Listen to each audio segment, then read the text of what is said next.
Hello everyone, प्यारे बच्चों। आज की इस वीडियो में हम बात करने वाले हैं क्लास 11th की हिस्ट्री का चैप्टर नंबर 2। इसमें हम 2026-27 के लिए इसको देख रहे हैं। आपका जो एनसीईआरटी के अकॉर्डिंग कराने वाला हूं, 3 महाद्वीप में फैला हुआ साम्राज्य, इसको डिस्कस करेंगे और बिल्कुल आसान भाषा में आपको कंप्लीट चैप्टर समझाऊंगा। और इसकी फ्री पीडीएफ आपको हमारे टेलीग्राम ग्रुप में मिलेगी। ठीक है, टेलीग्राम ग्रुप के लिए आपको क्या करना है, इसमें जाना है क्लास 11 ESP, इस ग्रुप में जाके सर्च करना है, आपको इसको ज्वाइन कर लेना है। यहाँ पे आपको नोट्स मिल जाएंगे। ठीक है, और इससे पहले हमने पॉलिटिकल साइंस की, यानी मैंने पॉलिटिकल साइंस का चैप्टर 1 करा दिया है और आपकी हिस्ट्री तो स्टार्ट कर दिया। चैप्टर 1 ऑलरेडी हो चुका है, इसको भी आप जाके जरूर देख लें। आज हम बात करेंगे, एक बार सिलेबस देख लेते हैं। 2026-27 के लिए कर रहे हैं तो चैप्टर 1 तो हम ऑलरेडी कर चुके हैं। आज हम चैप्टर नंबर 2 को डिस्कस कर लेंगे, कवर कर देंगे। ठीक है, 3 महाद्वीपों में फैला हुआ साम्राज्य, इसको यहाँ पे हम डिस्कस करने वाले हैं। और आप मुझे इंस्टा पे फॉलो कर सकते हो, एकलव्य स्टडी पॉइंट, ये मेरा यूजर नेम है और मेरा नाम है सतेंद्र प्रताप। ठीक है, कुछ भी आपको डाउट हो तो आप मुझे यहाँ पे मैसेज कर सकते हैं, बाकी आप वीडियो में कमेंट भी कर सकते हैं। आप हमारी वेबसाइट पे भी विजिट कर सकते हैं, वहां पे आपको फ्री में नोट्स अवेलेबल हो जाएंगे। अब चलिए चैप्टर पे चलते हैं, सीधा बात करते हैं। चैप्टर का नाम है 3 महाद्वीपों में फैला हुआ साम्राज्य।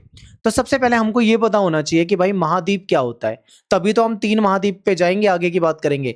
तो महाद्वीप क्या होता है पहले आपको ये पता होना चाहिए, फिर हम बात करेंगे वो 3 महाद्वीप कौन से हैं जिसमें ये साम्राज्य फैला हुआ था, आखिर इस साम्राज्य का नाम क्या है। बहुत सारी चीजें हैं जो आगे हमको डिस्कस करना है।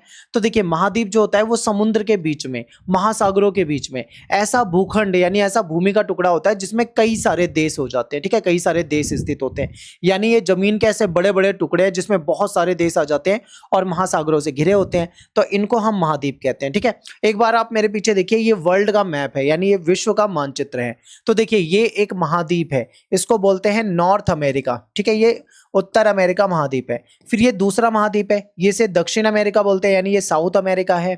फिर इसके बाद यहाँ पे आते हैं हम, ये अफ्रीका महाद्वीप है। ठीक है, ये अफ्रीका महाद्वीप आपको दिखेगा यहाँ पे। इससे ऊपर अगर आप जाओगे तो ये आपको यूरोप महाद्वीप दिखेगा,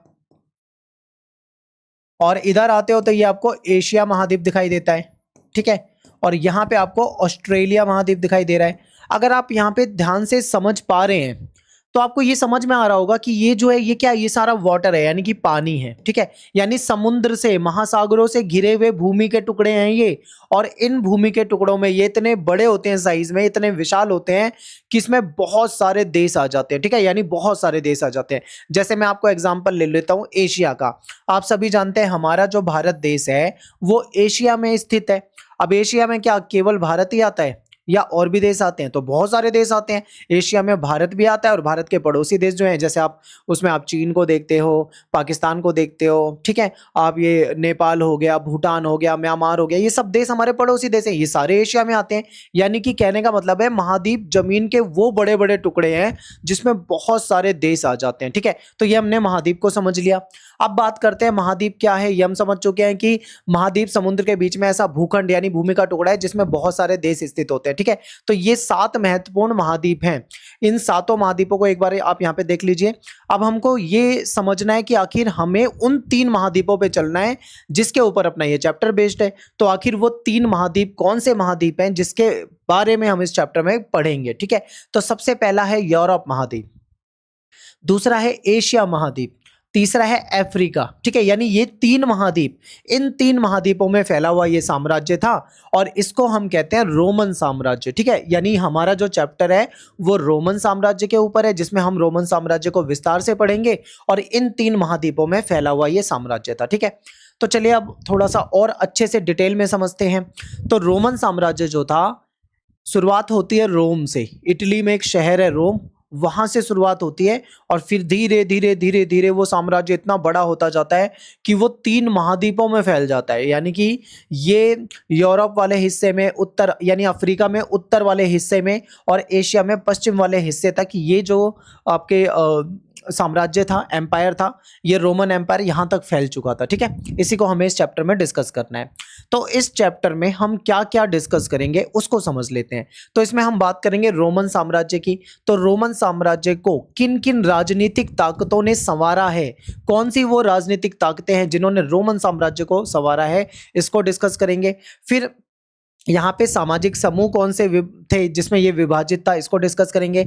यहाँ का जो कल्चर था, संस्कृति थी, यहाँ पे जो भाषाएं बोली जाती थी उसको डिस्कस करेंगे।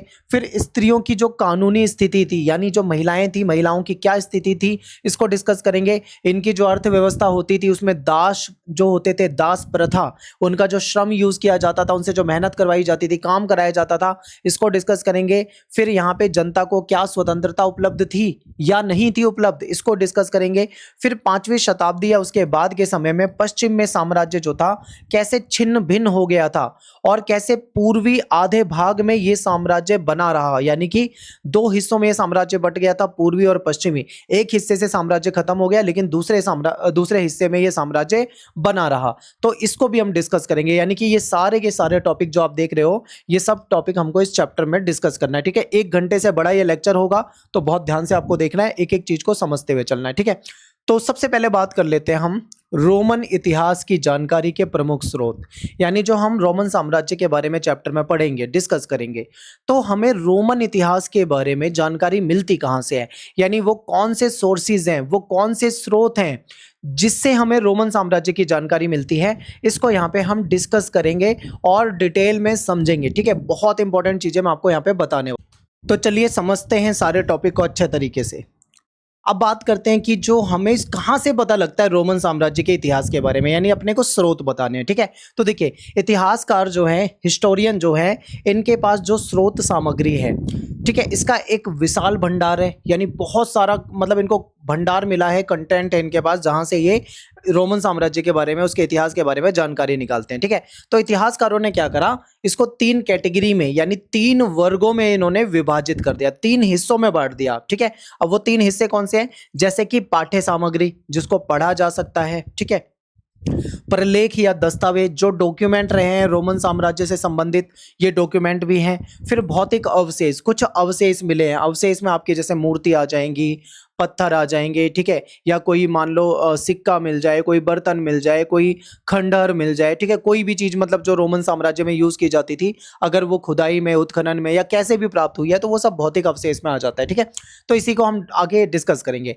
तो चलिए सबसे पहले बात कर लेते हैं पाठ्य सामग्री की। तो उस समय के व्यक्तियों के द्वारा, यानी जो रोमन साम्राज्य के समय के व्यक्ति थे उनके द्वारा लिखा गया, ठीक है, यानी उनके द्वारा लिखा गया उस काल का इतिहास, यानी जिस समय की बात चल रही है, रोमन साम्राज्य के समय की बात चल रही है, तो उस समय जो व्यक्ति जीवित रहे होंगे, जो उन्होंने लिखा होगा, ठीक है, इसको हम वर्ष वृत्तांत के नाम से जानते हैं। इसे प्रति वर्ष लिखा जाता था, यानी हर साल लिखा जाता था, इसीलिए इसका नाम पड़ गया है वर्ष वृत्तांत। ठीक है, इसके अलावा जो पत्र यानी लेटर होते हैं, जो प्रवचन, ठीक है, जो लेक्चर है और जो व्याख्यान है, ठीक है, कानून वगैरह जो भी जानकारी मिली है लिखित में, वो सब इस पाठ्य सामग्री के अंतर्गत आ जाती है और इनसे पढ़कर इतिहासकारों ने रोमन साम्राज्य के बारे में जानकारी प्राप्त की है। ठीक है, अब बात करते हैं सेकंड नंबर पे हमने डॉक्यूमेंट यानी कि दस्तावेज। तो एक पौधा होता था, एक पेड़ होता था जिसको कहा जाता था पेपाइरस, यानी पेपाइरस जो एक पेड़ होता था उसके पत्ते यूज किए जाते थे लिखने के लिए। आज की तरह हमारे पास तो पेन होता है और पेज होता है, कॉपी होती है, आपके पास नोटबुक होती है, ठीक है, कागज है, आप उसमें लिख सकते हो, पर उस समय ये चीजें नहीं होती थी। तो ये लोग क्या करते थे, पेपाइरस नाम का जो एक पेड़ होता था उसका पत्ता तोड़ते थे, उसके पत्ते पे लिखा करते थे, यानी पेपाइरस के पेड़ के पत्तों पर लिखी गई पांडुलिपि, पांडुलिपि का मतलब होता है हाथ से लिखी गई, यानी टाइप करके या छापा गया नहीं है, प्रिंटर से नहीं निकाला गया, उसको हाथ से लिखा गया है। ठीक है, तो ये पांडुलिपि है। पेपाइरस जो होता था एक सरकंडे जैसा पौधा था जो मिस्र में नील नदी के पास उगा करता था, यानी जो मिस्र है वहां पे एक नदी थी, नील नदी, इस नदी के पास एक पौधा उगता था, इस पौधे से ये लेखन सामग्री यानी लेखन का कार्य किया जाता था। ठीक है, यानी इस पौधे से लेखन सामग्री तैयार की जाती थी। हजारों की संख्या में संविदा पत्र यानी जो कॉन्ट्रैक्ट होते हैं, जो लेख होते हैं, ठीक है, संवाद पत्र हो गए, जो बातचीत हुई है पत्र के माध्यम से, फिर जो सरकारी दस्तावेज जो उस समय के रोमन साम्राज्य था, जो सरकार रही होगी, जिसका शासन रहा होगा, उनसे रिलेटेड दस्तावेज भी मिले हैं हजारों की संख्या में। आज भी पेपाइरस पत्र पर लिखे हुए ऐसे सबूत मिलते हैं वहां से। ठीक है, तो ये सारे डॉक्यूमेंट थे उस समय के, जिससे हमें उस काल के बारे में जानकारी मिलती है। अब बात करते हैं यहाँ पे अभिलेख। अभिलेख भी कुछ ऐसे साक्ष्य हैं, कुछ ऐसे स्रोत हैं, कुछ ऐसे सबूत हैं जिससे हमको और हिस्टोरियंस को जानकारी मिली है। किसकी जानकारी मिली है? रोमन साम्राज्य के बारे में। तो आखिर ये अभिलेख होते क्या हैं? तो अभिलेख जो होते हैं ज़्यादातर ये जो पत्थर होते हैं, पत्थर के ऊपर खोद कर इसको बनाया जाता है, या शिला जो होती है शिला के ऊपर, और कई जगह तो ये धातु के ऊपर भी बनाए जाते हैं। ठीक है, धातु पे भी उकेरे जाते हैं, इसको अभिलेख कहा जाता है। ये लंबे समय तक चलते हैं। ठीक है, इनको कुछ दिक्कत नहीं आती, कोई खराबी नहीं आती इसमें, और ये इसीलिए नष्ट नहीं हुए और बहुत बड़ी मात्रा में मिले हैं। इसमें यूनानी और लातिनी भाषा जो था उसमें कई बातें लिखी हुई थी। ठीक है, जिससे रोमन साम्राज्य के बारे में जानकारी मिलती है। अब कुछ भौतिक अवशेषों की बात कर लेते हैं। आखिर भौतिक अवशेष होते क्या है? तो देखिए, ज़्यादातर जो चीज़ें देख सकते हो, छू सकते हो, ठीक है, वो सब भौतिक अवशेष में आ जाते हैं, और ये खुदाई के दौरान ज़्यादातर चीज़ें मिली हैं। जैसे कि मान लो मैं आपको बताता हूँ, यहाँ पे भौतिक अवशेषों में ऐसी वस्तुओं को शामिल किया जाता है जो मुख्य रूप से पुरातत्व को खुदाई के दौरान, यानी जब खुदाई की जाती है या सर्वे किया जाता है उस समय जो वस्तुएं मिलती हैं। इसमें कोई बिल्डिंग, कोई इमारत हो सकती है, कोई मॉन्यूमेंट हो सकता है, या कोई स्मारक हो सकता है, कोई मिट्टी का बर्तन हो सकता है, कोई सिक्का मिल जाए पुराने जमाने का तो वो सिक्का हो जाएगा, मूर्तियां भी होती हैं। ठीक है, ये सभी चीजें जो होती हैं इसको भौतिक अवशेष कहा जाता है। ठीक है, ये एक तरीके से फिजिकल एविडेंस होते हैं जो हमको बताते हैं उस काल के बारे में। नेक्स्ट स्लाइड पे चलते हैं। रोम और रोमन साम्राज्य। ठीक है, इसको रोम साम्राज्य और रोमन साम्राज्य दोनों कहा जाता है, तो आप कुछ भी कह लो। ठीक है, रोमन साम्राज्य और ईरान साम्राज्य, ये दो साम्राज्य थे, इनके बीच में संघर्ष भी देखने को मिलता था। ठीक है, रोमन साम्राज्य बहुत बड़ा साम्राज्य था, बहुत मजबूत साम्राज्य था। ईरान साम्राज्य भी काफी महत्वपूर्ण था। तो देखिए, ईसा मसीह के जन्म से लेकर 7वीं शताब्दी तक की जो अवधि थी, इसमें आप देखोगे तो ज्यादातर जो यूरोप है, ठीक है, यूरोप और उत्तरी अफ्रीका और मध्य पूर्व तक के जो विशाल क्षेत्र हैं, जो बड़े बड़े क्षेत्र हैं, इसमें दो शक्तिशाली साम्राज्य होते थे। ठीक है, दो शक्तिशाली साम्राज्य कौन कौन से थे? एक था रोमन साम्राज्य, दूसरा ईरान साम्राज्य। ठीक है, इसको ना एक बार मैप में समझिए, आपको ऐसे समझ में नहीं आएगा, आपको मैप में पता होना चाहिए कि आखिर रोमन साम्राज्य कहाँ पे था, ईरान साम्राज्य कहाँ पे था। ठीक है, तो देखिए, रोमन साम्राज्य तो 3 महाद्वीपों में फैला हुआ है, ये तो हम पहले ही पढ़ चुके हैं। तो यूरोप महाद्वीप, ठीक है, आपका ये जो यूरोप महाद्वीप है ये रोमन साम्राज्य में आ जाता है। अफ्रीका का क्षेत्र भी, खासकर ये जो क्षेत्र था उत्तरी अफ्रीका का, ये आ जाता है। ठीक है, फिर इस तरीके से एशिया का क्षेत्र भी आ जाता है इसमें, एशिया हो जाएगा, यूरोप हो जाएगा और अफ्रीका का क्षेत्र हो जाएगा। इस तरीके से था रोमन साम्राज्य। ठीक है, अब ईरान साम्राज्य जो था आपको यहाँ पे दिखेगा, इसका ईरान के आसपास के क्षेत्र में, ठीक है, ईरान का जो आसपास का क्षेत्र था यहाँ पे ईरान साम्राज्य का दबदबा था, वर्चस्व था। तो देखिए, रोमन साम्राज्य जिसको रोम साम्राज्य हम कहते हैं, और दूसरी तरफ है ईरान साम्राज्य, इनके बीच में हमेशा प्रतिद्वंदता रहती थी। ठीक है, दोनों एक दूसरे से लड़ते रहते थे, संघर्ष करते रहते थे, जिस कारण ये आपस में कहीं ना कहीं इनके बीच में कंपटीशन था, प्रतिस्पर्धा थी, प्रतिद्वंदता थी, इस कारण ये आपस में लड़ते थे। ये साम्राज्य एक दूसरे के बिल्कुल पास थे और इनको फरात नदी जो थी वो अलग करती थी। जैसे मान लो ये रोमन साम्राज्य है, ये ईरान का साम्राज्य है, एक नदी है यहाँ पे, ठीक है, ये नदी है, इस नदी को बोलते हैं फरात नदी। तो ये फरात नदी जो है ये इनको अलग करती थी। ठीक है, और इनका आपस में कंपटीशन रहता था, एक दूसरे से इनका संघर्ष रहता था, एक दूसरे से ये लड़ते रहते थे। तो यहाँ पे देखो, ये ईरान साम्राज्य है, ठीक है, इसका ये इस क्षेत्र पे असर था, और रोमन साम्राज्य में आपको ऑलरेडी बता चुका हूँ, रोमन साम्राज्य को इस प्रकार से फैला हुआ था। ठीक है, अब बात करते हैं, बहुत ध्यान से देखना, मैं आपको जो समझाना चाह रहा हूं, ये लाइन आपके पेपर में ज्यादातर यहां से क्वेश्चन बनता है। तो देखिए, यूरोप और अफ्रीका के महाद्वीप एक समुद्र के द्वारा एक दूसरे से अलग हुए हैं। ठीक है, जो पश्चिम में स्पेन से लेके पूर्व में सीरिया तक फैला हुआ है। तो आपको पहले दो महाद्वीप पता होना चाहिए, एक है यूरोप, दूसरा है अफ्रीका। ठीक है, तो देखो वापिस आ जाओ एक बार मैप पे, ये जो महाद्वीप है ये यूरोप महाद्वीप है, ठीक है, और ये अफ्रीका महाद्वीप है।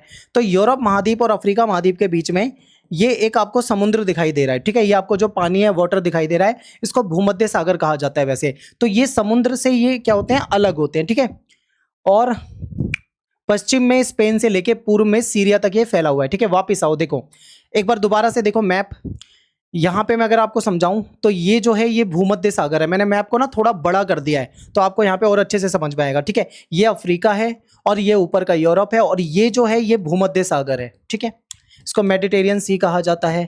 तो ये जो समुद्र है यहाँ पे देखोगे तो यहाँ स्पेन से लेकर सीरिया तक ये फैला हुआ है। इतना लंबा ये समुद्र जो है ये फैला हुआ है, ठीक है। इसको क्या कहा जाता था, इसको रोम साम्राज्य का हृदय कहा जाता था। तो एक बार मैं इसको लिख देता हूं, ये जो है इसको कहा जाता था रोमन साम्राज्य का हृदय, ठीक है। रोमन साम्राज्य, साम्राज्य का हृदय, तो ये रोमन साम्राज्य का हृदय कहलाता था। आगे चलते हैं, एक बार दोबारा से समझते हैं इसको क्या कहा जा रहा है यहां पे।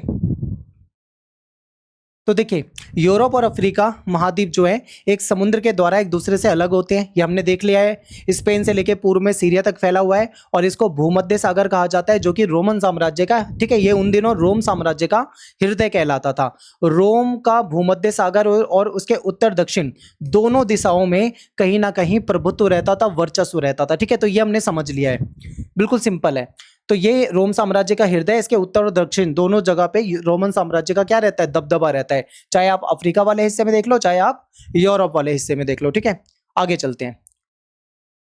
नेक्स्ट यहाँ पे स्टेटमेंट है कि कैस्पियन सागर के दक्षिण से पूर्वी अरब तक का जो पूरा इलाका था, कभी कभी अफगानिस्तान के कुछ हिस्से भी ईरान जो था इसके कंट्रोल में आते थे, ठीक है। अब देखो, रोमन साम्राज्य तो चलो हमने समझ लिया कि भाई ये अपना रोमन साम्राज्य हो जाएगा, ठीक है। अब इसको एक बार भूल जाओ, अब इधर की तरफ आओ। ये जो एरिया है ना, इसको कैस्पियन सागर कहा जाता है, ठीक है। अब कैस्पियन सागर को अगर आप देख रहे हो तो यहाँ पे ईरान है, ईरान के पास है कैस्पियन सागर। तो इस पूरे क्षेत्र में अगर देखा जाए तो यहाँ पे एक लंबे क्षेत्र में और अफगानिस्तान तक भी ईरान का क्या होता था, एक तरीके से वर्चस्व होता था उस जमाने में, ठीक है, जब रोमन साम्राज्य था तब की ये बातें चल रही है। और इन दो महान शक्तियों ने दुनिया के उस अधिकांश भाग को आपस में बांट रखा था, जिसे चीनी लोग जो थे वो ताचिन के नाम से बुलाया करते थे, ठीक है। अब बात करेंगे रोमन साम्राज्य का आरंभिक काल, ठीक है। रोमन साम्राज्य जो था, आप देखोगे तो 1000 वर्ष तक ये साम्राज्य रहा है, तो इसके बारे में हमें डिस्कस करना है। तो इतने लंबे अगर हम साम्राज्य को पढ़ते हैं तो इसको हम आसान बनाने के लिए दो कैटेगरी में बांट के पढ़ेंगे, ठीक है। यानी रोमन साम्राज्य जो है आपकी एनसीईआरटी में भी, इसको एनसीईआरटी में भी देखोगे तो दो चरण में बांट के बताया गया है, ठीक है। यानी दो हिस्से इसके कौन कौन से हैं, एक तो आपको देखना है कि पूर्ववर्ती रोमन साम्राज्य और दूसरा है परवर्ती रोमन साम्राज्य। पूर्ववर्ती यानी पहले का रोमन साम्राज्य और परवर्ती का मतलब है बाद का रोमन साम्राज्य, ठीक है। इसको यहाँ पे हम देखेंगे। पूर्ववर्ती रोमन साम्राज्य में जो हम पढ़ते हैं वो हम पढ़ते हैं 3री शताब्दी, ठीक है। 3री शताब्दी तक का जो मुख्य हिस्सा था इसको हम पढ़ते हैं पूर्ववर्ती रोमन साम्राज्य में, और 3री शताब्दी के बाद का जो समय था उसको हम पढ़ते हैं परवर्ती रोमन साम्राज्य में, ठीक है। तो इस तरीके से इसको हम दो हिस्सों में बांट के पढ़ते हैं। अब देखो, थोड़ा सा और आसान बनाने के लिए मैं आपको समझा देता हूं कि रोमन साम्राज्य इतने लंबे समय तक रहा है और लंबे समय तक इसका शासन रहा है, इसमें अलग अलग प्रकार की शासन व्यवस्थाएं रही है, ठीक है। एक समय ऐसा था जब रोमन साम्राज्य में राजाओं का शासन होता था, यानी राजा के हाथ में सारी शक्तियां होती थी, जिसको राजतंत्र कहा जाता है, ठीक है। तो ये 753 बीसी से लेके 509 बीसी के आसपास का समय माना जाता है। इस समय क्या था, ये जो अंतिम राजा था जिसका नाम है लूसियस टार्क्विनियस सुपरबस, ठीक है, ये राजा का नाम है। ये राजा जो था बहुत बेकार था। बेकार का मतलब क्या था, बहुत अत्याचार करता था, जनता के साथ बहुत गलत करता था, ठीक है। तो जनता इससे परेशान हो गई थी, तो जनता ने क्या करा, इस राजा के खिलाफ विद्रोह शुरू कर दिया, और विद्रोह जो था वो बड़े पैमाने पे हुआ। तो फिर बाद में इसको वहां से जाना पड़ा, ठीक है, यानी सत्ता को छोड़ना पड़ा, ठीक है। तो यहाँ पे राजा का शासन खत्म हो गया। फिर आता है एक रिपब्लिक, ठीक है, यानी कि गणतंत्र वाला समय।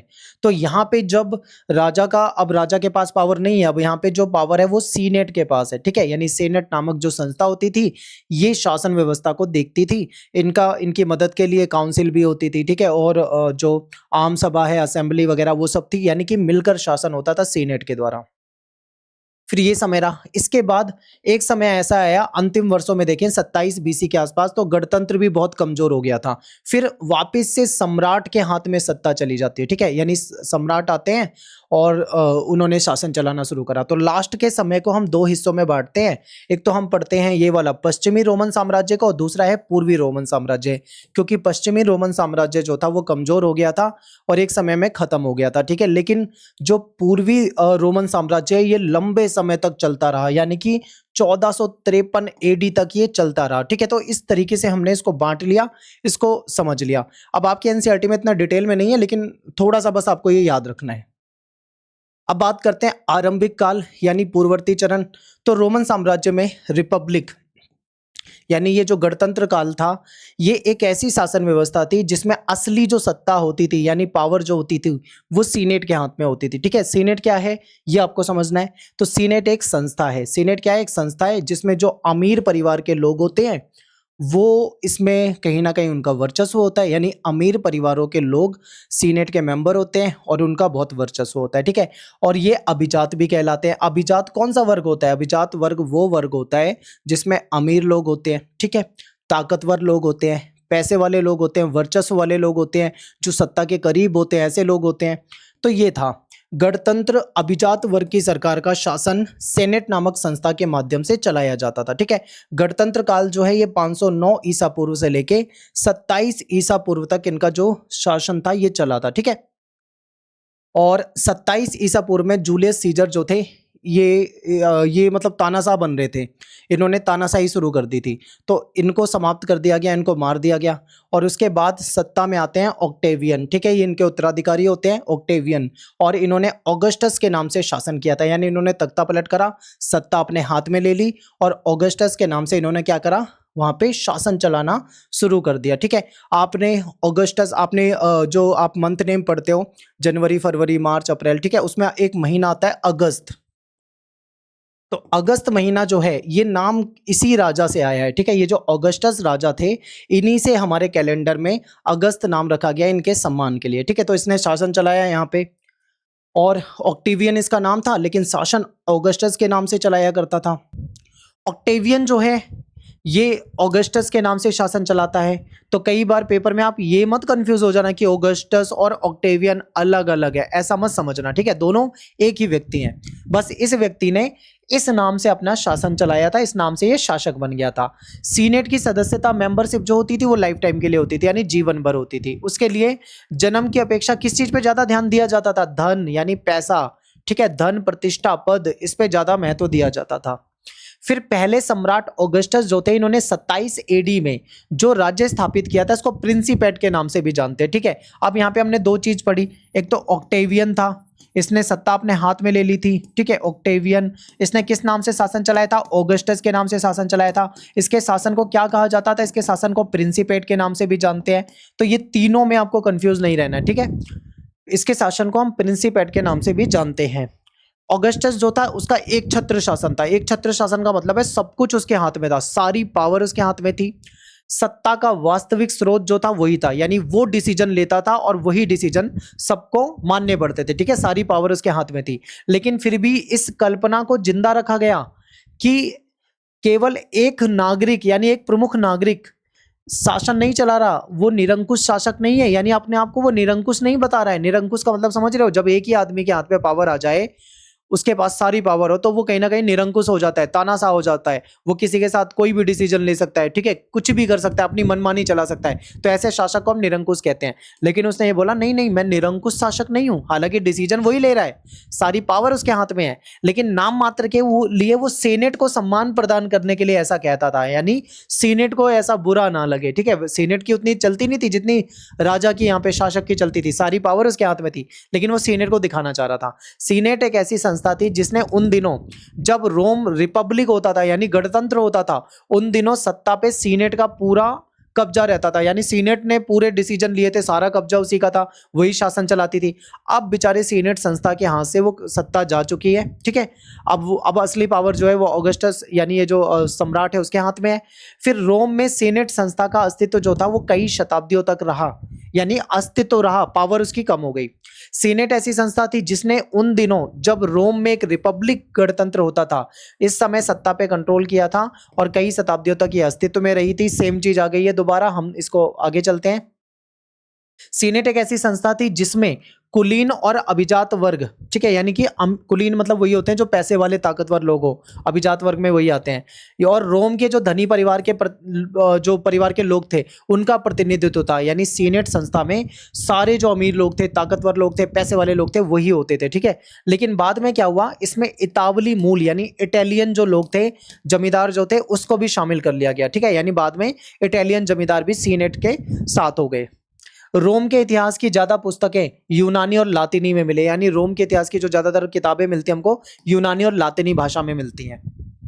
सम्राट की परख इस बात से की जाती थी, यानी सम्राट अच्छा है या बुरा है ये कैसे पता लगेगा, तो इस बात से सम्राट की परख की जाएगी कि वो सीनेट के साथ कैसा व्यवहार करता है। ठीक है, यानी सीनेट से अगर वो अच्छा व्यवहार करता है तो उसको अच्छा शासन बोलेंगे। अगर मान लो सम्राट जो है वो बुरा बर्ताव करता है, सीनेट के साथ दुश्मनी वाला बर्ताव करता है, तो उसको बुरा मानते हैं, यानी हिंसा करता है, मान लो सीनेट के लोगों को परेशान करता है, उनसे दुश्मनी रखता है, तो वो बुरा शासक है। अगर वो सीनेट के सीनेट संस्था के लोगों के साथ अच्छा व्यवहार करता है तो वो अच्छा शासक माना जाता है। ठीक है, सिंपल बिल्कुल।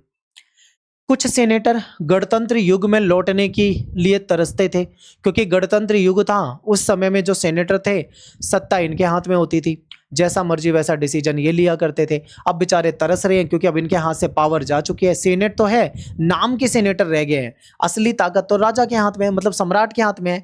तो लेकिन अधिकतर सेनेटर ये जान भी चुके थे कि अब ऐसा हो पाना संभव नहीं है, यानी पॉसिबल नहीं है कि अब ऐसा हो पाएगा। सम्राट और सेनेट के बाद साम्राज्य में एक मुख्य संस्था सेना होती थी। ठीक है, यानी सम्राट तो सबसे पहले नंबर 1 पे है, फिर सीनेट आती थी दूसरी संस्था, इसके बाद तीसरी संस्था थी, वो थी इनकी सेना, डिफेंस। ठीक है, इनकी आर्मी।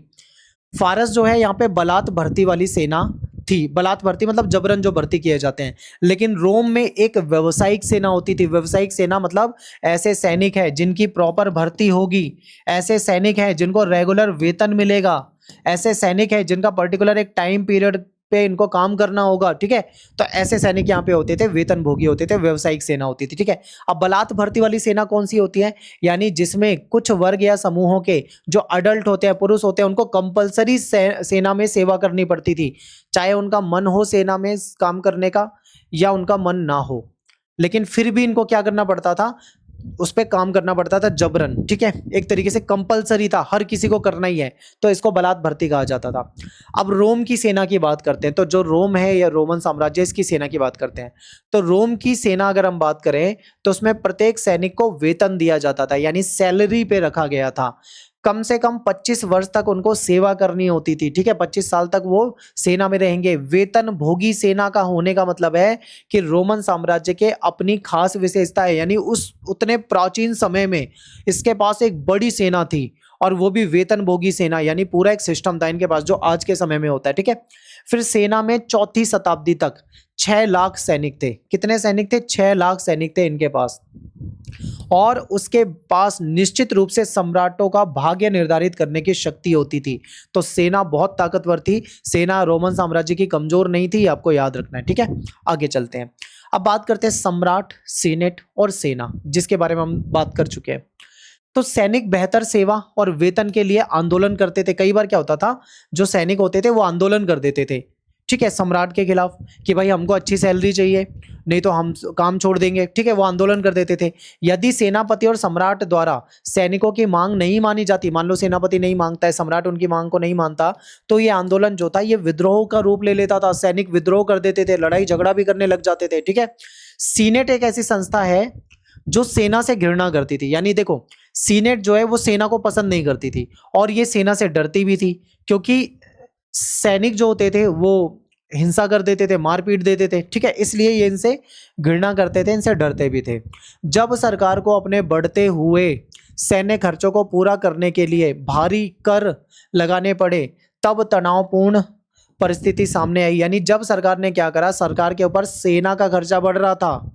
ठीक है, अब सेना को सैलरी देनी है, उनको पैसा देना है, अब ये सारा खर्चा पूरा करना है सरकार को, यानी सम्राट को, तो वो क्या करेंगे, वो टैक्स लगा देंगे, भारी टैक्स लगा देंगे। जब भारी टैक्स लगा दिया जाता था तो स्थिति तनावपूर्ण हो जाती थी, क्योंकि भाई लोग उसका विरोध करते होंगे कि भाई हम इतना पैसा कहाँ से देंगे, इतना ज्यादा टैक्स क्यों लगा रहे हो, तो ऐसी स्थिति हो जाती थी। इस प्रकार ये कह सकते हैं कि सम्राट, अभिजात वर्ग और सेना साम्राज्य के राजनीतिक इतिहास के 3 प्रमुख खिलाड़ी थे। ठीक है, सम्राट है पहले नंबर पे, अभिजात वर्ग ये सीनेटर वगैरह जो आ जाते हैं, सेनेट वगैरह आ जाते हैं, ठीक है, ये आ जाएगा, और तीसरे नंबर पे सेना। ये तीनों प्रमुख खिलाड़ी थे। अब सम्राट में देखो, सम्राट जो था ये क्या था, ये सत्ता का वास्तविक स्रोत था, यानी असली पावर जो थी वो सम्राट के पास थी। ठीक है, इसके उत्तराधिकारी इसके दत्तक पुत्र वगैरह बन सकते थे। प्रमुख सम्राटों के नाम आप देखोगे, जूलियस सीजर हो गया, ऑगस्टस हो गया, टिबेरियस हो गया। ठीक है, ये प्रमुख शासक रहे हैं। अभिजात वर्ग जो धन वालों का समूह था, इसमें सीनेट वगैरह आ जाएगी आपकी, ठीक है। और ये कुलीन वर्ग होता था, पैसे वाला वर्ग होता था, ताकतवर वर्ग होता था, धन संपत्ति वाला वर्ग होता था। फिर तीसरी सेना थी। सेना आप जानते हो, सेना एक बहुत बड़ी सेना थी और वेतन भोगी सेना होती थी। इनके पास 25 साल तक कम से कम इनको वहां पे अपनी सेवा देनी होती थी। अलग अलग सम्राटों की सफलता इस बात पे डिपेंड करती थी कि वो सेना को कितना कंट्रोल कर पाते हैं। अगर कोई सम्राट सेना को अच्छे से कंट्रोल कर पाता है तो वो सफल रहेगा। अगर सेना को कंट्रोल नहीं कर पाएगा तो विद्रोह होते रहेंगे, कभी हो सकता है उसका तख्ता पलटी हो जाए। अगर सेना विभाजित हो जाए, टुकड़ों में बट जाए, तो फिर गृह युद्ध हो सकता था। रोमन साम्राज्य के अंदर आपस में ही लड़ाई हो सकती थी, गृह युद्ध हो सकता था, ठीक है। ऑगस्टस का शासन काल जो है ये शांति के लिए याद किया जाता है। इस लाइन को याद कर लो, इस लाइन को याद करो, पेपर में यहां से क्वेश्चन आता है, ठीक है। मैं आपको जब इंपॉर्टेंट क्वेश्चन कराऊंगा तो मैं आपको बताऊंगा। सेम क्वेश्चन आता है, ऑगस्टस का शासनकाल किस लिए जाना जाता है? शांति काल के लिए, क्योंकि इसके जब इसने शासन किया था उस दौरान शांति थी। डेवलपमेंट के सारे काम जो थे वो बड़े बड़े काम इसी के शासन में हुए थे, ठीक है। ऑगस्टस के बाद उसका जो पुत्र था टिबेरियस, इसने शासन चलाया। टिबेरियस को ऑगस्टस ने गोद लिया हुआ था, ठीक है, उसका दत्तक पुत्र है एक तरीके से ये। इस काल की एक विशेष उपलब्धि ये रही है कि रोमन साम्राज्य के प्रत्यक्ष शासन का काफी विस्तार हुआ। अब इन्होंने क्या करा, रोमन साम्राज्य मान लो इतना था, फिर इन्होंने और बढ़ा लिया, फिर और बढ़ा लिया, इस तरीके से।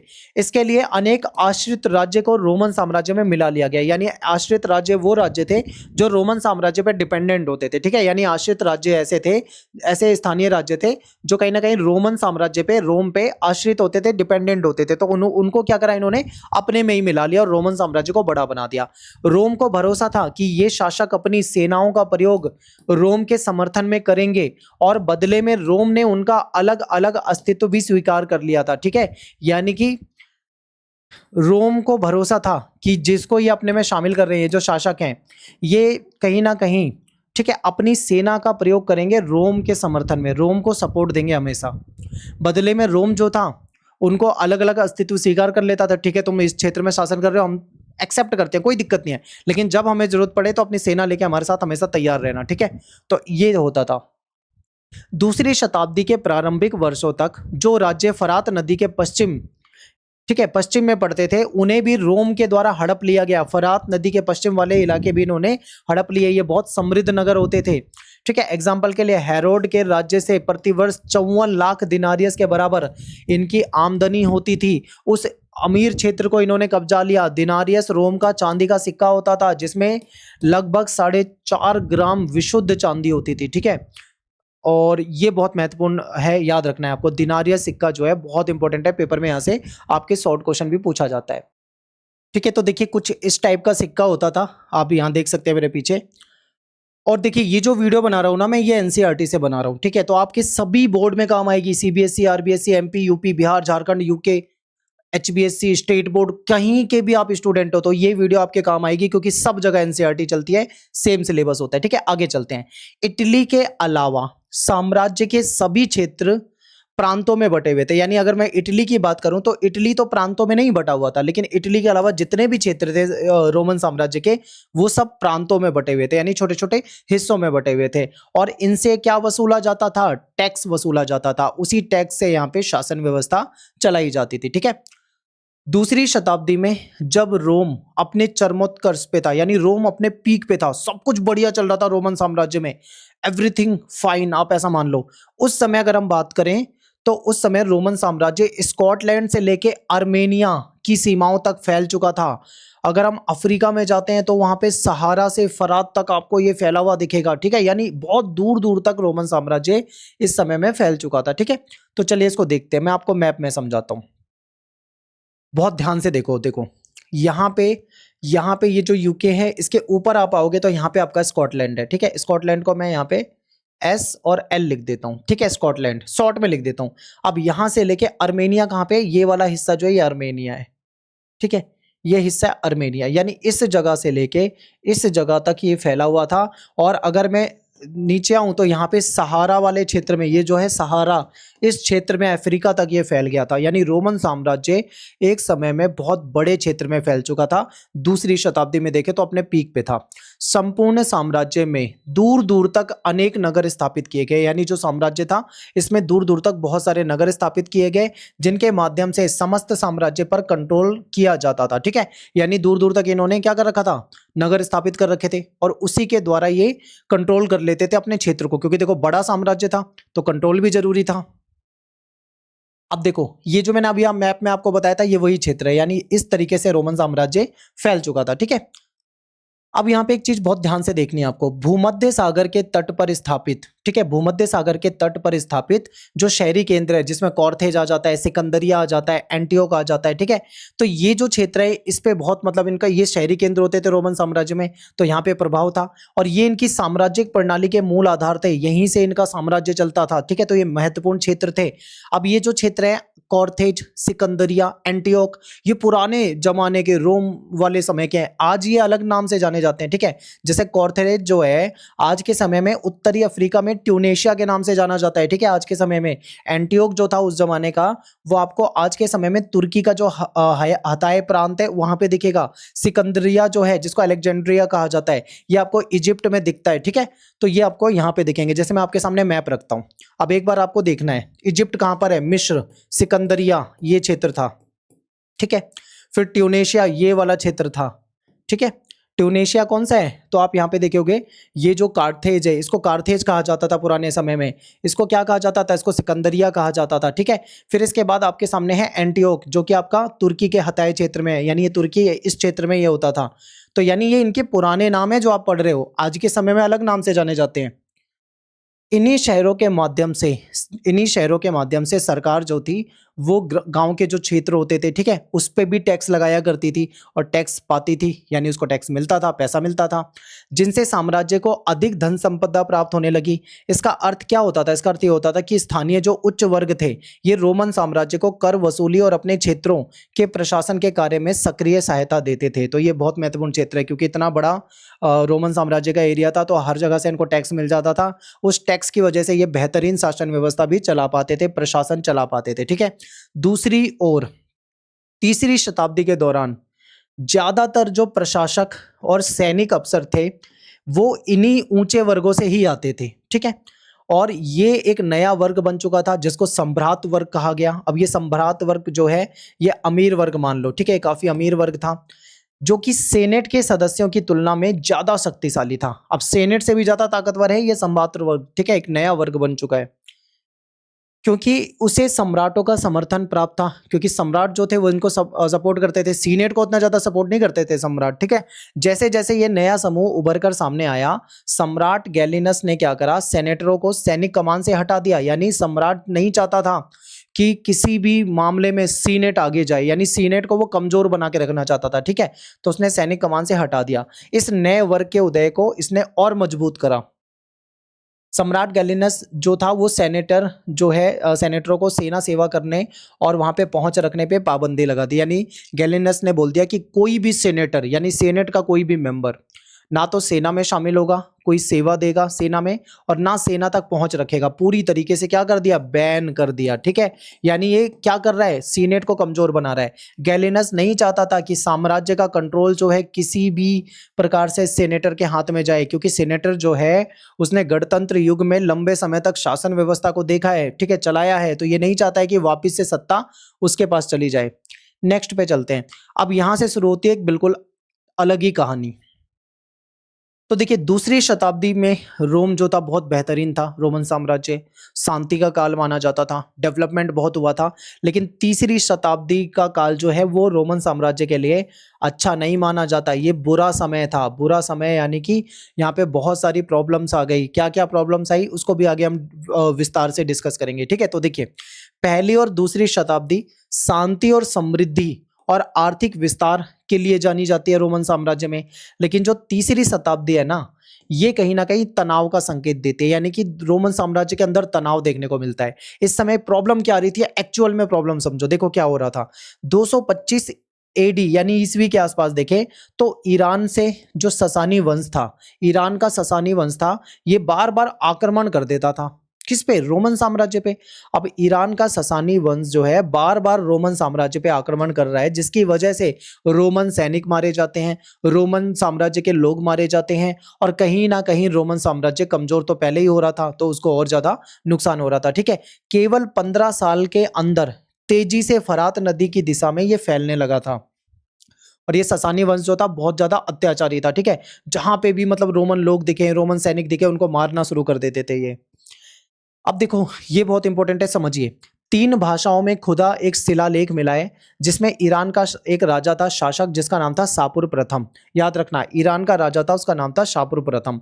उसने क्या बताया है, उसने क्या लिखवाया है, उसने एक दावा किया है कि उसने 60,000 रोमन सेना का अंत कर दिया, यानी 60,000 रोमन सैनिकों को मार दिया इसने अकेले ने। तो ये आप समझो कि रोमन साम्राज्य कमजोर हो चुका था, बाहर से आक्रमण हो रहा था, वो उनको मार रहे थे, ठीक है, ये हुआ। फिर इसी समय और भी समस्या थी, केवल ससानी वंश इनके लिए प्रॉब्लम नहीं था ईरान का, और भी प्रॉब्लम थी। प्रॉब्लम क्या थी, देखिए, रोम साम्राज्य की पूर्वी राजधानी जो थी एंटियोक, इस पे कब्जा हो गया, इसकी राजधानी इसके हाथ से चली गई। जर्मन मूल की जो जनजातियां थी, ये याद रखो, ठीक है, ये जनजाति आपको याद रखना है। एलमनाड, एलमनाइड और फ्रैंक और गोथ, ये जो जनजातियां हैं ना, ये भी कहीं ना कहीं रोमन साम्राज्य में आक्रमण कर रही हैं, ठीक है, ये भी उनको परेशान कर रही हैं। तो राइन और डैन्यूब नदी की सीमाओं की ओर बढ़ना शुरू कर दिया इन्होंने, और रोमन साम्राज्य में पहुंच गए, और वहां पे इन्होंने आक्रमण कर दिया और कई क्षेत्रों को कब्जे में ले लिया। यानी रोमन साम्राज्य के लिए एक ससानी वंश प्रॉब्लम नहीं था, दूसरी प्रॉब्लम ये जनजातियां भी थी, ये भी उनको आक्रमण करके कहीं ना कहीं परेशान करती थी, ठीक है। तीसरी शताब्दी में थोड़े थोड़े अंतर में नए सम्राट आते गए। यानी आप ये मानो कितना कमजोर हो गया रोमन साम्राज्य, कि मात्र 47 साल में 25 सम्राट, यानी कि 47 साल को आप मान लो एक तरीके से 50 साल, यानी 50 साल के भीतर 25 सम्राट बदल दिए गए, 47 ईयर में बदल दिए गए। लेकिन मैं 47 को 50 मान के चल रहा हूं, मान लो 50 साल हो गया, ठीक है। 50 साल भी शासन नहीं चल पाया, 25 इन्होंने क्या बदल दिए, सम्राट बदल दिए। इतनी बुरी हालात यहाँ पे हो चुकी थी, छोटे छोटे काल के लिए सम्राट आ रहे थे। एक सम्राट आया, फिर वो चला गया, फिर दूसरा आया, फिर वो कमजोर हो गया, वो चला गया, फिर तीसरा आया, ये कहानी चल रही थी। यानी रोमन साम्राज्य जो 3-3 महाद्वीपों में एक समय में राज कर रहा था, तीसरी शताब्दी में आके इतना कमजोर हो गया कि कोई जनजाति आके उसको आक्रमण कर देती है, कोई दूसरा शासक आता है, उसके 60,000 सैनिक मार देता है, ये हाल हो गया था। अब बात करते हैं अगले टॉपिक की, लिंग साक्षरता और संस्कृति। उन दिनों एकल परिवार का चलन था। एकल परिवार, दो तरह के परिवार होते हैं, एक जॉइंट फैमिली होती है और एक न्यूक्लियर फैमिली होती है, ठीक है। न्यूक्लियर फैमिली यानी एकल परिवार। जॉइंट फैमिली में दादा दादी, उनके सारे बेटे और उनकी बीवियां और उनके सारे बच्चे, यानी एक बहुत बड़ा परिवार होता है जॉइंट फैमिली। लेकिन दूसरी तरफ होता है एकल परिवार। एकल परिवार में क्या होता है, कम मेंबर होते हैं, माता पिता, उनके बच्चे होते हैं खाली। तो ऐसा परिवार का चलन था। दासों को परिवार में सम्मिलित किया जाता था। और प्रथम शती ईसा पूर्व तक अगर हम देखें तो विवाह का ऐसा रूप हमें देखने को मिलता है कि पत्नी जो थी वो अपने पति को अपनी संपत्ति ट्रांसफर नहीं करती थी। पत्नी की संपत्ति पत्नी की है, पति को वो ट्रांसफर नहीं करेगी। और अपने पैतृक परिवारों में भी अपने पूरे अधिकार बनाए रखती थी। यानी शादी होके आ गई, लेकिन जो उसका पिता है उसके परिवार में भी उसका कहीं ना कहीं पूरा अधिकार बना हुआ है, और पति को अपनी संपत्ति वो ट्रांसफर कर भी नहीं रही है, ठीक है। महिला का दहेज जो था, यानी जो दहेज होता था वो वैवाहिक अवधि के दौरान पति के पास रहता था, ठीक है। महिला जो होती थी वो अपने पिता की मुख्य उत्तराधिकारी बनी रहती थी। जब माता पिता की मृत्यु होगी तो उसके बाद उसको उनकी संपत्ति मिल जाएगी, उसकी वो स्वतंत्र मालिक बन जाती थी। तो रोम की महिलाओं को संपत्ति पे देखें तो अधिकार प्राप्त थे, ठीक है, यानी संपत्ति पे इनको अधिकार होते थे, इनके पास अपनी संपत्ति होती थी, ठीक है। और तलाक देना आसान था, आसानी से तलाक दिया जा सकता था। और साक्षरता मतलब काम चलाऊ टाइप की, मान लो काम चलाऊ टाइप की थी, ज्यादा साक्षरता थी नहीं। सांस्कृतिक विविधता समाज में मौजूद थी। कल्चरल, आपको डाइवर्सिटी बहुत दिखेगी समाज में, अलग अलग तरह के कल्चर के लोग रहते थे, ठीक है। अब बात करते हैं आर्थिक विस्तार। तो बंदरगाह होते थे, खदान होती थी, ईंट के भट्टे होते थे, जैतून तेल की फैक्ट्रियां होती थी, ठीक है। ये बहुत संख्या में मिलेगी, जिससे उसका आर्थिक आधारभूत ढांचा जो था काफी मजबूत था। स्पेन में जैतून का तेल निकाला जाता था, और उसको 140 से 160 ईस्वी के वर्षों में देखें तो उस समय ये अपने चरम पे था। यानी खूब यहाँ पे तेल निकाला जाता था और उस तेल को बेचा जाता था, ठीक है। स्पेन में जो तेल उत्पादित होता था, जैतून का तेल, उसको कंटेनर में भर दिया जाता था, जिसको ड्रेसल 20, यानी उस कंटेनर का नाम ड्रेसल 20 था, उसमें भर के इसको बाकी जगह पे एक्सपोर्ट किया जाता था, ठीक है। स्पेन के तेल उत्पादक और जो इतावली तेल उत्पादक थे, इनके बीच में बहुत तगड़ा कंपटीशन चल रहा था। इतावली का मतलब है जो इटली के रहने वाले हैं, इटालियन लोग कहा जाता है, ठीक है। जैसे इंडिया के रहने वाले इंडियन कहलाते हैं, ऐसे इटली के लोग इटालियन कहलाते हैं, लेकिन हिंदी में उनको इतावली कहा जाता है, ठीक है। तो देखिए इस समय में देखें तो ये स्पेन है और ये इटली है, इनके बीच में जैतून के तेल को लेकर क्या चल रहा था, इनके बीच में बहुत तगड़ा कंपटीशन रहता था, ठीक है। आगे चलते हैं। रोमन साम्राज्य में एक बेहतरीन बैंकिंग व्यवस्था भी थी। ठीक है, इनके पास बैंक होते थे, पूरी बैंकिंग व्यवस्था होती थी, धन का खूब उपयोग होता था। साम्राज्य के अंतर्गत देखें तो बहुत सारे ऐसे क्षेत्र थे जो बहुत ज्यादा उर्वर थे। ठीक है, यानी जो उपजाऊ क्षेत्र थे, उपजाऊ क्षेत्र तो आप जानते ही हो, यानी जहां पे अच्छी खेती होती हो, ऐसे क्षेत्र भी थे रोमन साम्राज्य में। ठीक है, यहाँ पे ये लोग खेती किया करते थे। अब कहाँ कहाँ पे, जैसे ये देखो, ये क्षेत्र है, इटली में कैंपेनिया हो गया, सिसिली हो गया। मिस्र में देखें तो फयूम, गैलीली, बाइजेकियम, ये क्षेत्र हो जाएंगे। दक्षिणी गोल की तरफ आते हो तो यहाँ पे आपको बाइटिका, ठीक है, स्पेन का क्षेत्र ये हो जाएगा। तो ये कुछ महत्वपूर्ण क्षेत्र थे जहाँ पे अच्छी खेती वगैरह भी होती थी। कैंपेनिया जो था, कैंपेनिया में सबसे बढ़िया अच्छी क्वालिटी का अंगूर बन आता था। ठीक है, अंगूर की खेती होती थी, अच्छी क्वालिटी का यहाँ पे अंगूर होता था। इस अंगूर से यहाँ पे शराब बनाई जाती थी, यानी कि दारू बनाई जाती थी। ठीक है, सिसिली और बाइजेकियम रोम को भारी मात्रा में गेहूं एक्सपोर्ट करते थे, क्योंकि इनके पास खूब गेहूं होता था, गेहूं की अच्छी खेती होती थी, तो ये गेहूं बेचा करते थे। गैलीली में भी खूब खेती होती थी। स्पेन का जैतून का तेल तो फेमस है, आपको पता ही है, पूरी दुनिया में देखा जाए तो अलग अलग क्षेत्रों में ये जाता था वहां से। स्पेन की सोने और चांदी की जो खानें होती थी, इसमें जल शक्ति की खुदाई की जाती थी। ठीक है, जल शक्ति यानी जल से जो जल शक्ति का मतलब होता है, इसका मतलब होता है कि बहता हुआ जो पानी होता है उससे जो उत्पन्न ऊर्जा होती है, ठीक है, उससे कहीं ना कहीं उसका उपयोग ये लोग कर लेते थे। और पहली और दूसरी शताब्दी में बड़े जो भारी औद्योगिक पैमाने पर देखें तो जो खान होती थी इनकी, जो जहाँ से खनन होता था, तो वहां से ये लोग खनिज निकाल लिया जा करते थे। ठीक है, यानी प्राचीन काल में जो जल शक्ति होती है इसका उपयोग किया जाता था पवन चक्कियों को चलाने के लिए। ठीक है, और पन बिजली बनाने के लिए भी इसका उपयोग किया जाता था। अब बात करते हैं रोमन साम्राज्य में जो मजदूर होते थे उनके नियंत्रण के ऊपर डिस्कस करते हैं। तो रोमन साम्राज्य में देखें तो दास प्रथा जो थी वो बड़े लेवल पे होती थी। इटली की बात अगर मैं करूं तो टोटल आबादी 75 लाख थी, जिसमें से 30 लाख जो थे वो केवल दास थे। यानी 75 लाख की आबादी में से 30 लाख तो दास हैं। दासों को पूंजी निवेश के रूप में देखा जाता था, यानी अगर दास खरीद लिया तो मतलब जैसे इन्वेस्टमेंट कर दिया। हम क्या देखते हैं, हम अगर हम गोल्ड खरीद लेते हैं तो हम उसको इन्वेस्टमेंट मानते हैं। अगर कोई जमीन खरीद लेता है, प्लॉट खरीद लेता है, मकान खरीद लेता है तो कहता है मैंने इन्वेस्ट करा। कोई म्यूचुअल फंड में इन्वेस्ट करता है, कोई अलग अलग स्कीम में इन्वेस्ट करता है। ये लोग दासों में इन्वेस्ट करते थे। दास खरीदना मतलब इन्वेस्टमेंट इनके लिए होती थी। उच्च वर्ग के लोग जो थे वो दासों के प्रति बहुत गंदा व्यवहार करते थे, क्रूर, ठीक है, बिल्कुल भी दयालु नहीं थे, बिल्कुल मारना पीटना, उनके साथ गलत व्यवहार करते थे उच्च वर्ग के लोग। लेकिन जो आम लोग थे वो दासों से सहानुभूति रखते थे। ठीक है, वो दासों को मतलब उतना बुरा नहीं मानते थे। दासों की कमी होने, जब जिस समय दासों की कमी हो जाती थी उस समय में दास प्रजनन को भी प्रोत्साहन दिया जाने लगा था, ताकि दासों से बच्चे पैदा करवाएं, ज्यादा से ज्यादा दासों से बच्चे पैदा करवाएं, वो बच्चे भी दास बन जाएं। ठीक है, दासों के काम का निरीक्षण किया जाता था, वो कैसा काम कर रहे हैं उसको, उस पर नजर रखी जाती थी, ताकि कोई भी व्यक्ति, कोई भी दास काम चोरी ना कर सके। ठीक है, फिर बात करते हैं रोमन साम्राज्य में सामाजिक श्रेणियां। देखो, दुनिया का कोई भी समाज हो, कोई भी साम्राज्य रहा हो, हर समाज में आप देखोगे तो समाज जो होता है कैटेगरी में बटा होता है। ठीक है, वहां पे अलग अलग श्रेणी होती है, अमीरों की, गरीबों की, मजदूरों की श्रेणियां बनी होती है। तो रोमन साम्राज्य में भी सामाजिक श्रेणियां थी। ठीक है, तो शुरू के काल में ये था और बाद के काल में ये था। तो शुरू में देखिए अगर हम, तो सेनेटर काफी ताकतवर थे, सेनेटर ही सत्ता चलाते थे।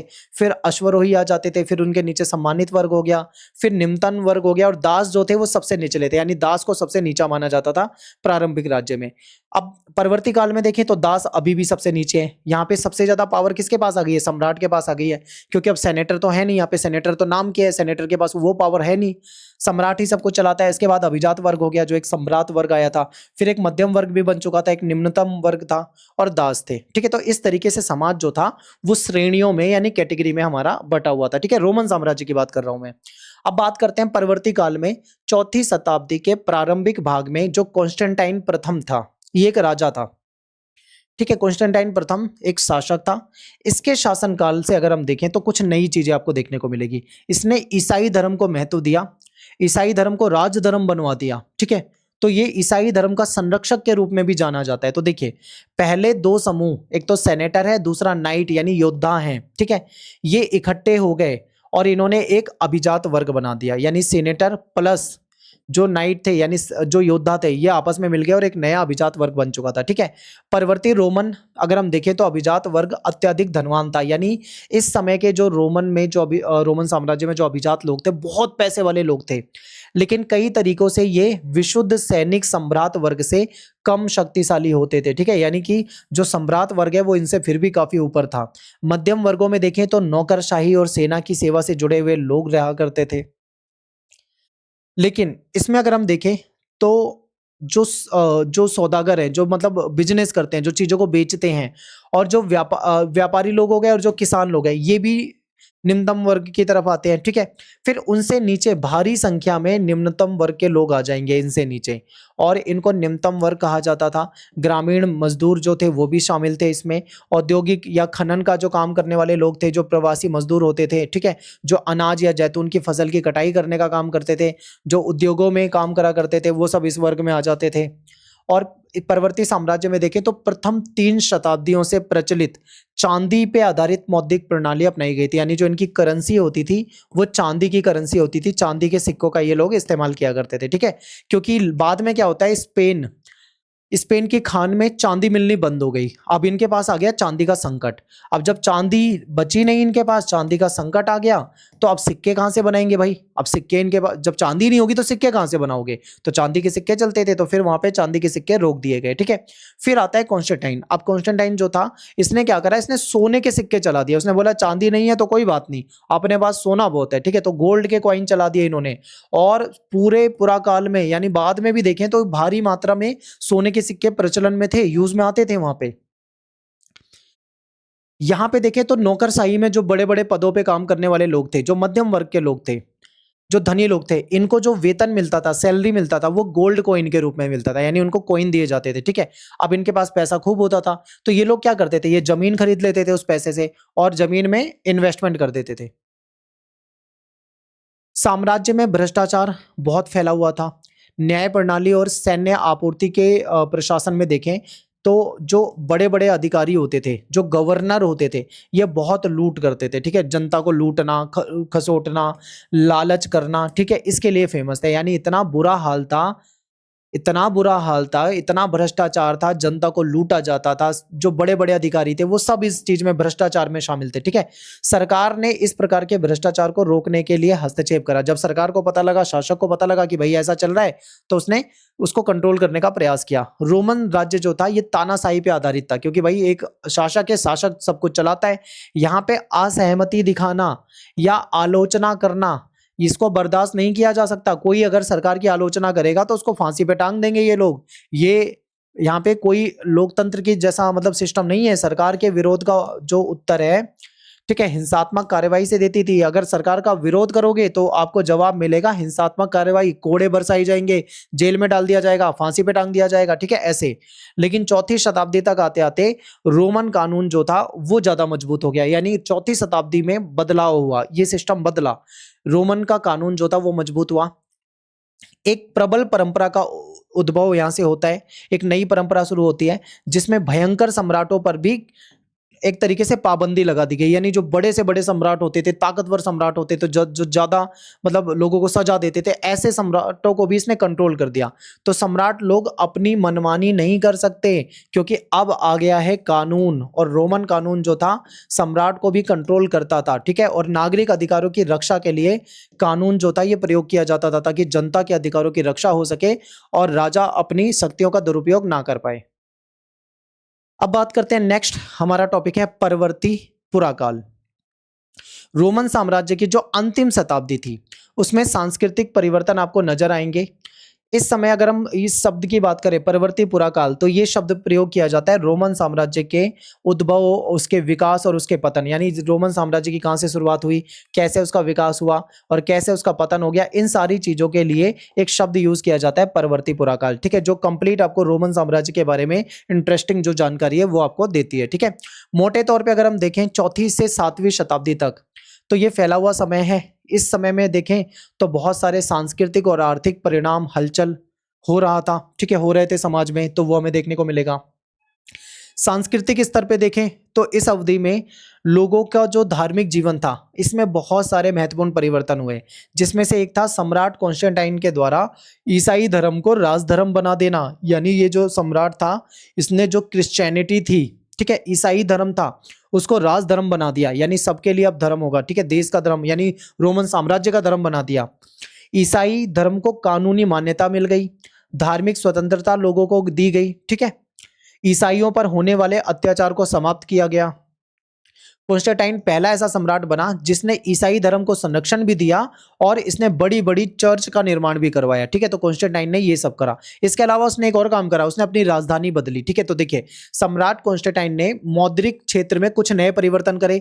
इसने सॉलिडस नाम का एक सोने का सिक्का चला दिया, जो 4.5 ग्राम का सोने का सिक्का था, जो मैं आपको पहले ही बता चुका हूं, ठीक है, और रोम साम्राज्य के समाप्त होते वक्त भी चलता रहा। दूसरी चीज क्या थी, इसने अपनी राजधानी बदली। राजधानी इसने कुस्तुनतुनिया में ले गया, ठीक है, जो आजकल तुर्की के आसपास जो इस्तांबुल वाला नगर है, यहाँ पे ये क्षेत्र होता है। इसको बंजेटाइन भी कहा जाता था उस जमाने में, आज नहीं, उस समय में उस क्षेत्र को बंजेटाइन कहा जाता था, ठीक है। तो इसको बेंजेटाइन साम्राज्य के रूप में भी हम जानते हैं। ये नई राजधानी जो थी 3 तरफ से समुद्र से घिरी हुई थी, और राजधानी के लिए अगर देखा जाए तो एक नई सेनेट की भी आवश्यकता थी, सीनेट भी चाहिए था। तो इसलिए 4वीं शताब्दी में जो शासक वर्ग है उसको बड़ी तेजी से इसका उसने विस्तार करा, और मौद्रिक स्थायित्व यानी जो मुद्रा थी, ठीक है, उसको भी कंट्रोल करने का प्रयास किया। और बढ़ती हुई जनसंख्या के कारण आर्थिक विकास भी यहाँ पे तेजी से हो रहा था, ठीक है।